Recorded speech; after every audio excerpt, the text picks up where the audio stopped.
basically providing the problem to them and pinpointing a solution that you have to offer.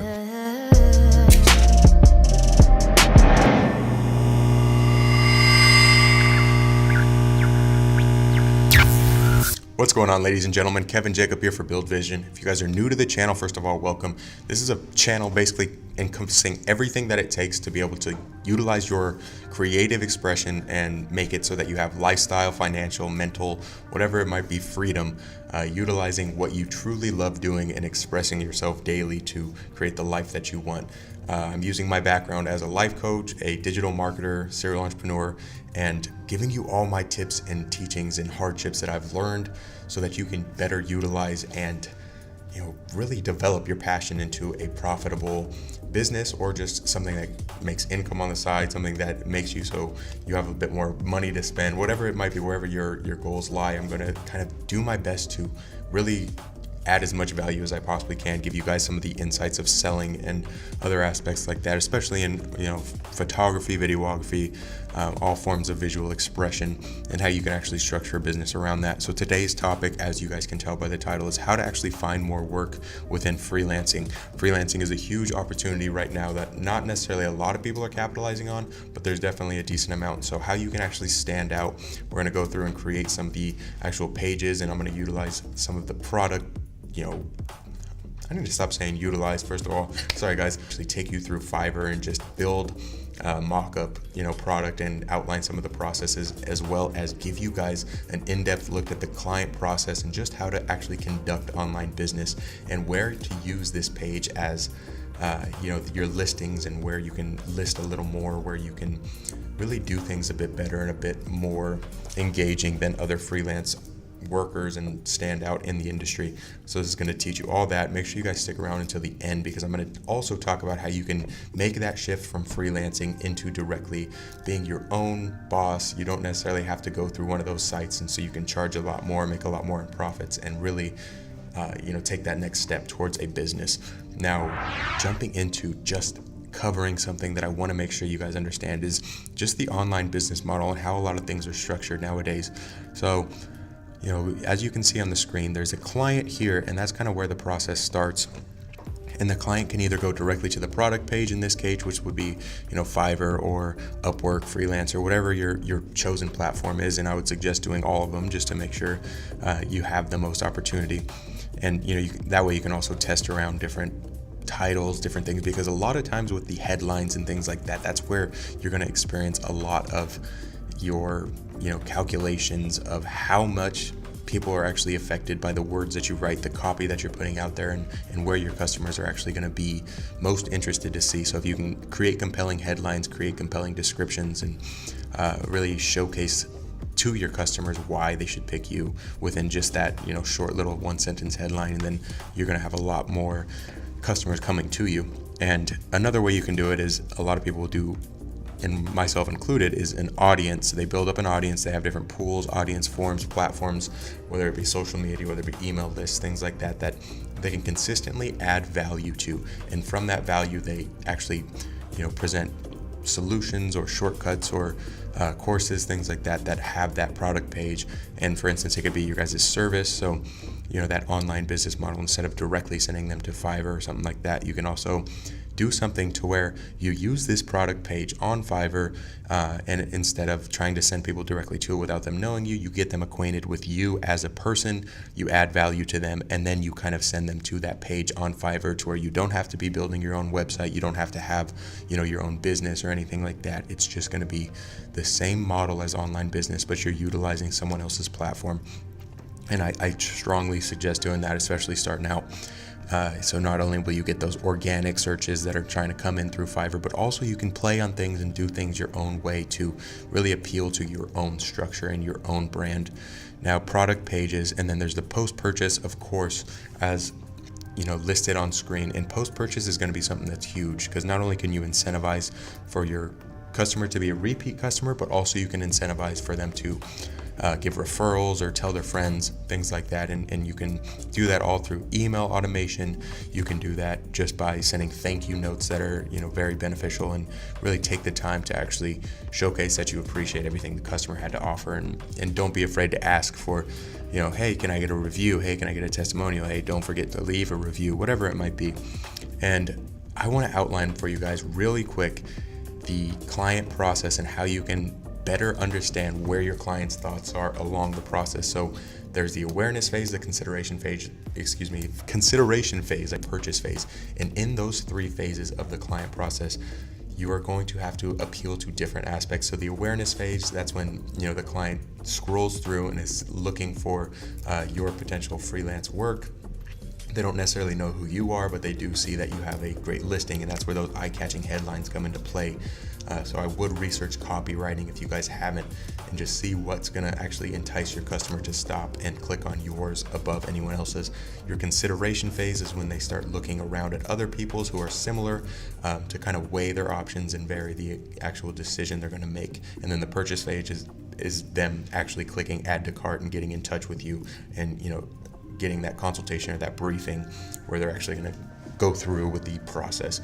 And there's different ways to do each. And that's another thing that comes great with, audience value and engagement for actually developing pools and lists is it's going to give you that sped up awareness and consideration phase to where you can push them into a purchase phase, I should say, a lot quicker, a lot faster. So let's just go into Fiverr really quick, and I'm going to go over some of the important aspects. So that's really just going to be where you're going to get the most eyes, as long as that's in check, as well as your image is eye-catching and on point. You want to, utilize and spend the most time on those. Now, gig title. Make sure it's something that you truly are good at. And I would also suggest doing some market research. Look on Fiverr, type in what your gig is, and see what other people are actually using for the headlines. Even steal some of the top ones. The people who are getting the most gigs, they're doing something right. So take some of their copy and add something to it. I would suggest doing that. Select the correct category.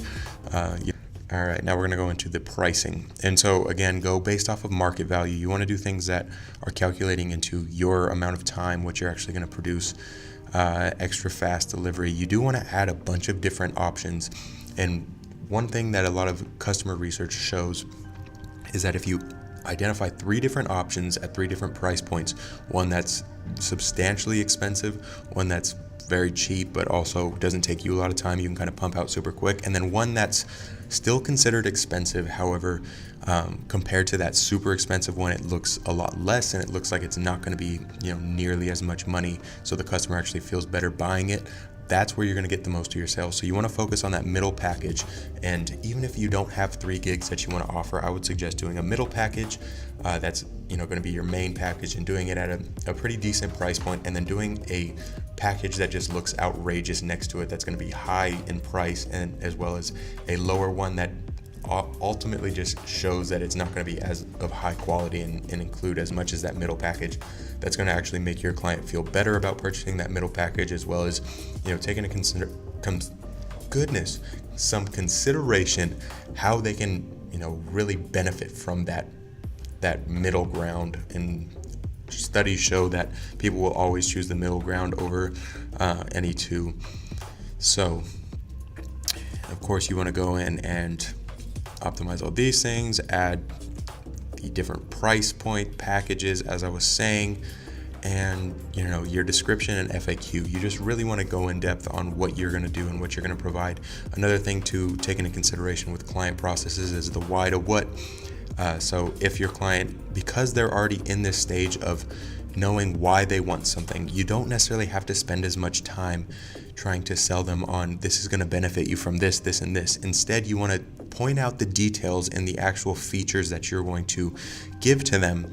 I talk about in some of my other videos that the importance of why, establishing the why and the benefits of why they should use your service, and then you kind of talk about the how and the features later. But in this phase, they're already into the pretty much purchase / consideration phase. So they're farther along than other clients. So really you can just talk about the features, and I would start with the hows and what it is that you're going to actually provide that's different, and analytical data where you can showcase, I'm going to do this that's different, I'm going to do this. And then if you still want to play on the why, you can have some description, I guess, later listing the benefits, or even if you do the headline with the why, and really catch attention and try to make it so that people are clicking on your thing, and just test out a bunch of different things. That's the nice thing about Fiverr and stuff. You can create so many different gigs and, just create a bunch of different thumbnails, a bunch of different headlines, and really go to canva.com if you guys haven't already or if you haven't used a platform that allows you to create, different images, and really just go in and play with something that has to do with the copy that you're going to actually produce, and really get yourself set up with a nice thumbnail image. And then what I would consider is, once you have your product page, and that can potentially drive you more organic traffic, it can get you to where when people are searching on that specific site and whatever outlet platform, that you're actually getting them organically, that you start building up your own audience. So if you're a photographer, for instance, a freelance photographer, post on social media your photography work, get people to follow you, engage with them, and try to produce value and produce teachings, whether it's teaching them how to be a freelancer or teaching them just photography tips or buying processes, something that's going to get them to look at you as more than just a social media star, but actually get into that consideration and be like, okay, I know he offers service, so they have that in the back of their mind if they ever need something brought up. And then you provide that value, and occasionally show them your product page and show them your Fiverr profile, whatever it might be. And then once they purchase, you go into the post-purchase, use their email, give them thank yous, continuously push things at them, and bring them back into this value section. So produce the content, list as many places as you possibly can. As I was saying, another huge thing is you can actually go to businesses online that you're seeing that are locally around you. For instance, if you're a photographer, just type in businesses that you see on Google, and if they don't necessarily have great photography, you can go in and actually screen capture or just email them and say, hey, I see that you don't have professional photography. For instance, realtors will be huge if you're a photographer trying to get more clients and more work just as a freelancer. And you actually email realtors individually and say, hey, I see you don't have, you have the similar headshots of the realtors that every single realtor has. Would you like to do something a little more personal, make it so that you're more of a person? You'll see this, and this from your clients. Clients will appreciate it. Or would you like me to do maybe some listing shoots? Would you like me to do a demo reel, something that's really going to get them to be a step above other realtors? And you play on that, and you kind of send that to them and show them examples of how they can actually be doing something better. And you're basically providing the problem to them and pinpointing a solution that you have to offer. Now, another thing you can do is starting a Facebook group. Facebook group is going to give you basically people who are joining in, and it can be something based around freelancing. It can be something based around just that business in general that you want to play on in your niche market, and start a Facebook group and start adding this value. As I was saying, that's going to be a great audience pool for you. And really then when you can start doing is even pinning posts in Facebook groups to show that you're a freelancer and you'll do this, and this for this price. And if they're new to the group, make sure you check out your new services or whatever it might be. Also, begin capturing emails. I would suggest all you guys have opt-in pages and things that allow you to capture the audience, so you're not just keeping them on platforms that you're dependent on. So it's Instagram, it's Facebook. You don't own that traffic necessarily. You just have followers, but you don't necessarily own it. But with email, you do own it. You can control it however you want. Begin your research and development of more compelling offers. So look into, what are eye-catching copy headlines. You can type in templates on Google and find out what is going to be something that's catching the most attention, how you can actually structure your descriptions and make it so that they're funneling down to where people want to actually purchase and want to buy. Take into consideration, again, all these phases. Look at the market research and see. Now, specify and list separately what exactly you're going to do differently than other people. variations, of course, try to appeal to as many people as you possibly can. So list things that you necessarily wouldn't even think anybody would like doing, and you would be surprised there may be some people. Also, you can go into some Google keyword research and research some freelance gigs that people would potentially type into the actual networks. And once you find those keywords, use those keywords as well in your headlines. And then, when people are searching those terms within Fiverr, within Upwork, Freelancer, whatever, you're going to be the first one to show up because you're going to have those keywords presented to them. And really, it's just all about refining the process, for yourself and for your clients to find you organically, as well as utilizing your actual time to where you're not just sitting there twiddling your thumbs, but you're actually engaging and building an audience that you can push into your product page and then get more freelance work from. Now, how you can actually transition, this is the thing that I told you guys to wait for, and I truly think it's beneficial. Once you start doing this and you consistently have this audience built up and you have value that you're consistently putting out, not only are you going to be able to monetize them in numerous different ways, but that's when you start branching away from product pages and start developing sites and things where you can sell the same service, but you're just going to do it at a different price point. So there's WordPress, there's Shopify, there's so many different platforms that you can just automate something and have a shopping cart, literally a single landing sales page that people can go to purchase. You can go to lead pages, you can go to ClickFunnels. I'm not going to give you guys any affiliate links or recommendations, whatever. Just research and find something. And then what that's going to do is it's going to allow you to charge a higher markup. You're going to have this audience that continuously comes to you, and you can really just modify your own process and go as you learn. Hope you guys truly enjoy this video. Make sure you guys like and subscribe, and I will see you in the next one. Thank you guys so much.